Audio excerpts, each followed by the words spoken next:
All right. Today I thought I might go over one of the most important parts in understanding exactly what's going on in, Novel AI's infrastructure. So I hear a lot of people complain about, the complexity of it, and I really do think the Novel AI has one of the best ways of showing you exactly what's going down and exactly what is being uh used and referenced and how it's all interacting so that you can see the effects of what you're changing as you do them, which will help you like fiddle with it when you're fiddling with the settings and getting things done. Another great thing about it is, just the fact that you can fiddle with everything. You know what I mean? I just love that. It's spectacular. Anyway, this thing is going to affect just about everything that you do here, and we'll start off with the the buying, because it does actually play a part in what you buy for. As you know, there's not much variation in what you're getting whenever you're buying right now, besides context itself. So I'll go over that just as a little piece. So now, as you can see, the good thing is you're not really going to miss out on much, even if you're going for the lowest tier, which I am. But I used to be all the way up here in the top tier, but making adjustments for right now. Anyway, so that's a good thing about it. You're not gonna miss out much, even if you go for the low plans, even if you go with the high plans. You're not gonna, be missing the models or the unlimited text generations, which is supreme right there. Okay. But the only things that do differ, I'm pretty sure, just about, besides the experimental features, are the endless and the context menus, right? So 3,600, 8,000, right?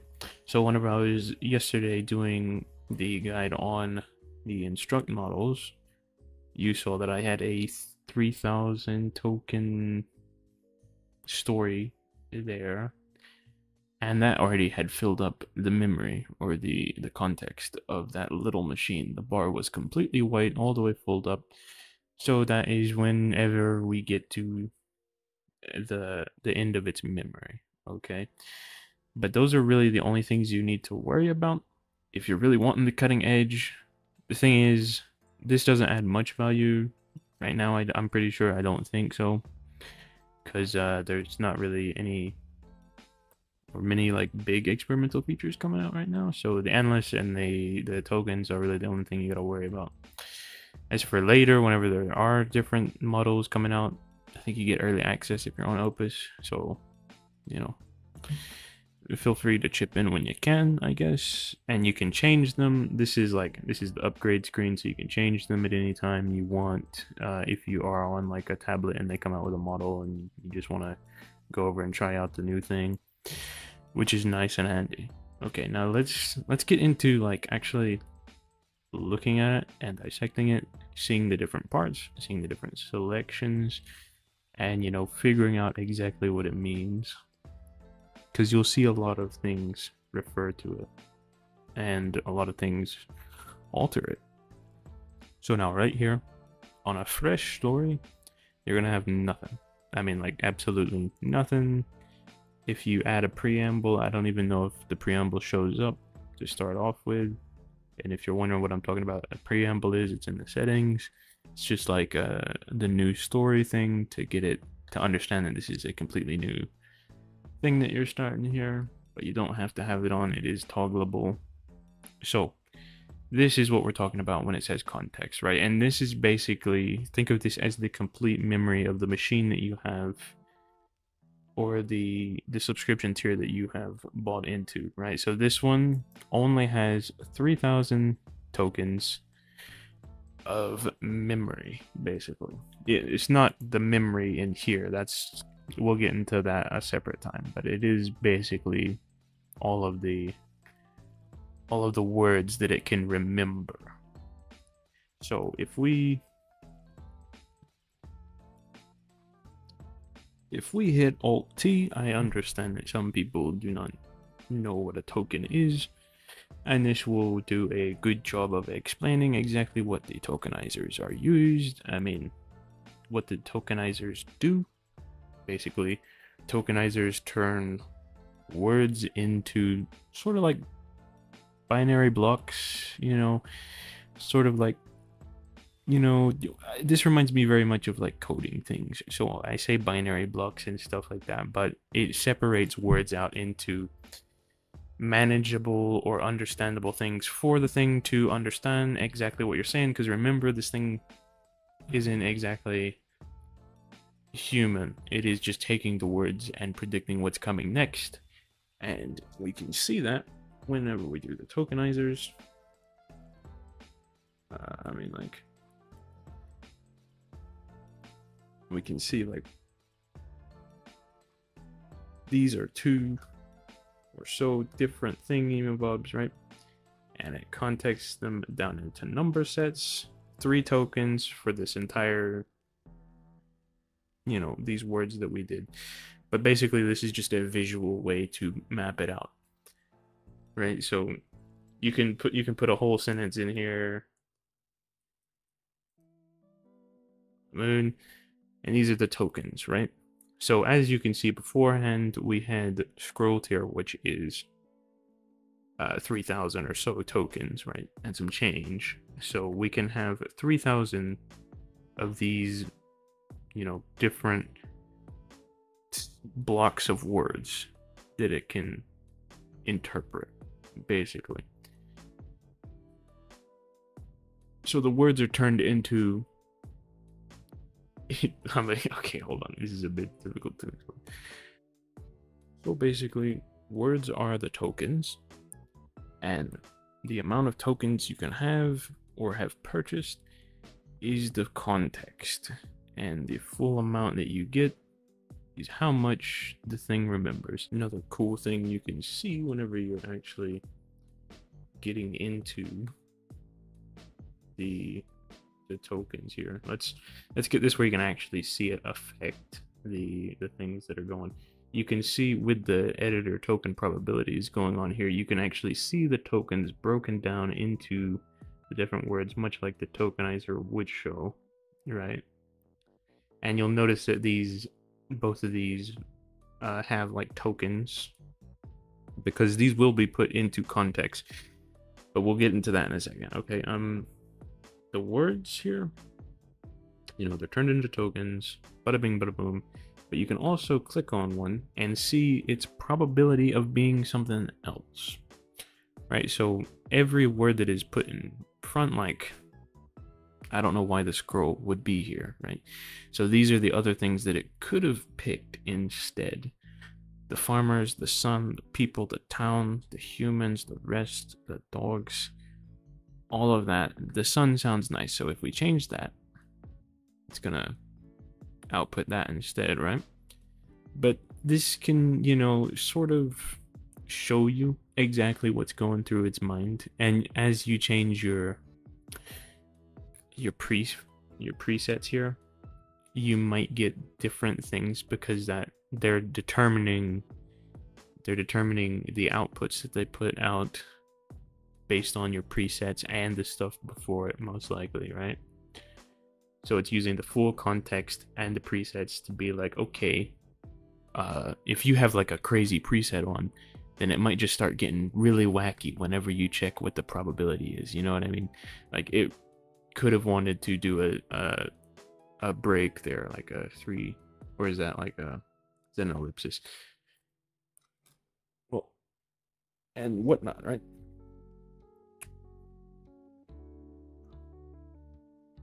But now we can actually see exactly that we have 104 tokens. This is exactly what this is right here, and that is exactly how this shows like the full expanse of the thing. 64 tokens actually, because I think we just like erased it, so you might want to refresh it, make sure you're getting the right number there. Like if you switch over to a different story and it says it's like empty, but you know you've been working on it, Just refresh it once there and it'll be fine. And you can actually see exactly what's going into context, right? You see, this is exactly what it has to work with right here. This is specified down here as the memory or the story, but there is space for the memory, but it's not included because we don't have any, and there is space for the author's note, but we don't have any yet.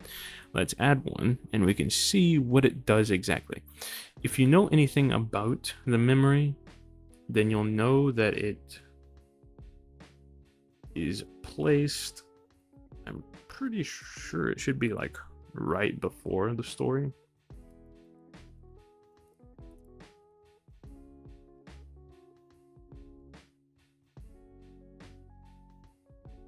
Let's see where it ends up, right? Yeah.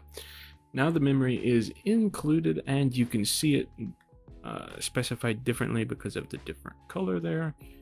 And even if we go in and add something to the author's note that is like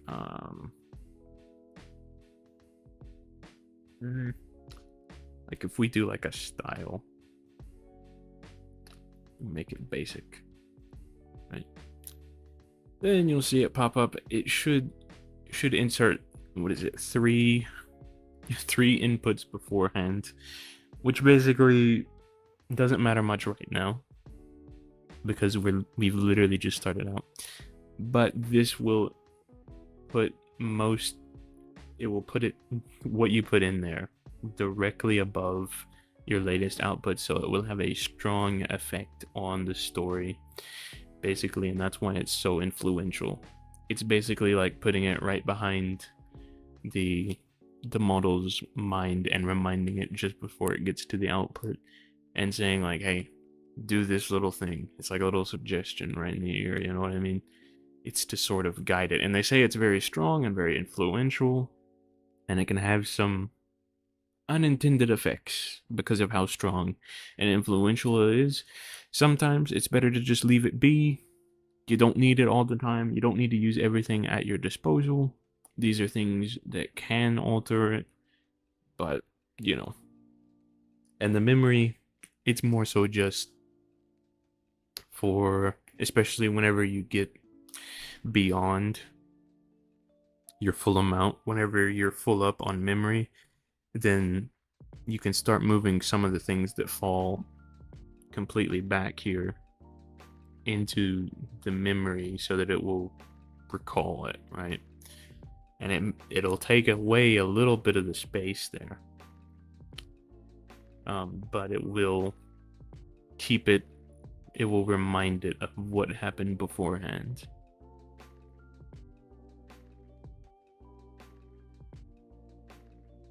But yeah, let's see what happens with the, you see, it's always 3 above, right? Like, but we only really got like a few above or so.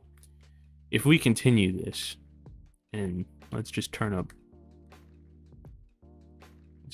the output length so that we don't have to sit here for, I don't think the output length will matter too much, but it will at least make it look like a lot is going on, and maybe you've got some more fleshed out.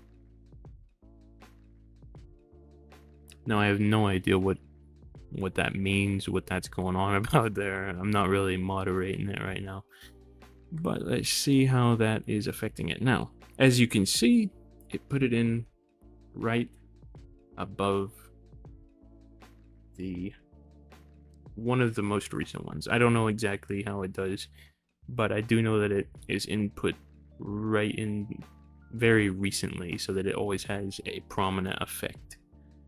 And while the memory is just back here reminding it of some of the things that it might be forgetting, that's why it's the memory. It's just to, you know, keep some of those long forgotten scenes and things, your characters that you don't want forgotten and stuff like that. Well, those would go in the lore book more so, but like the world that you're on, maybe some of the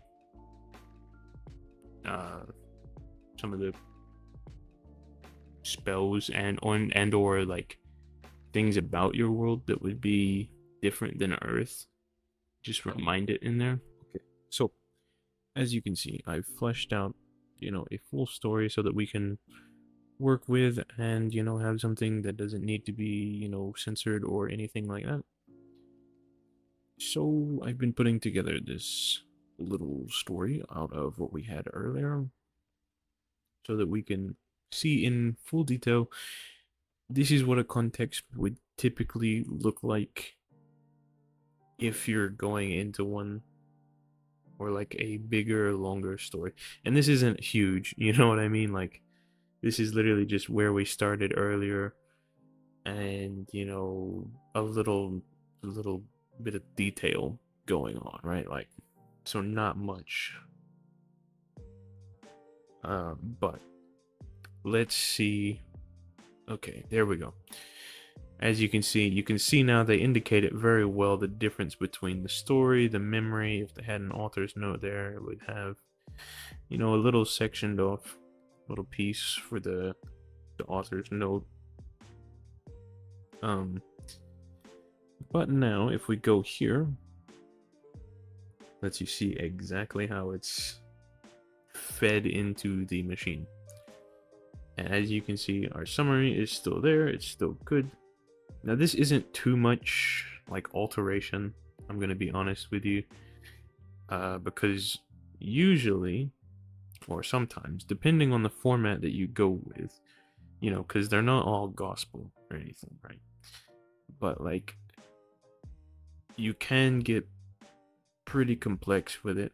Like, when you start separating these things, you add in an ATG on top of this, you know what I mean? Say like your author, maybe you want, I don't know who does a good space story, but I'm sure that you guys could find someone. But let's just say, you know, just put this aside and let's grab something from good old Bloom's guide over here, because this is where a lot of very handy formatting stuff goes, and a lot of handy knowledge, if you want to get deeper into it, goes. And we can see that they have a whole thing on ATTG. So let's grab just an author. I don't know what would be a good one. Dan Brown will work fine. I think he actually, it's more descriptive and mysterious and thriller, right? So I mean, that should work fine anyway. That's sort of what I've been wanting to do here anyway. Let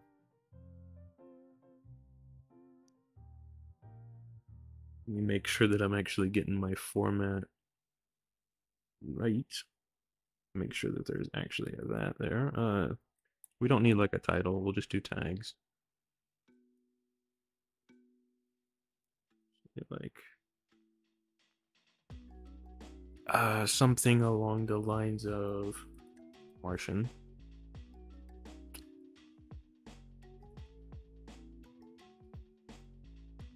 Alien.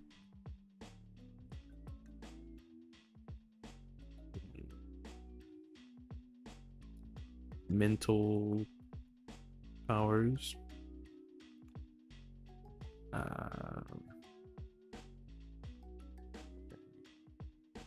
Disguises. You know, something along those lines, and we'll wrap it up nicely with like genre.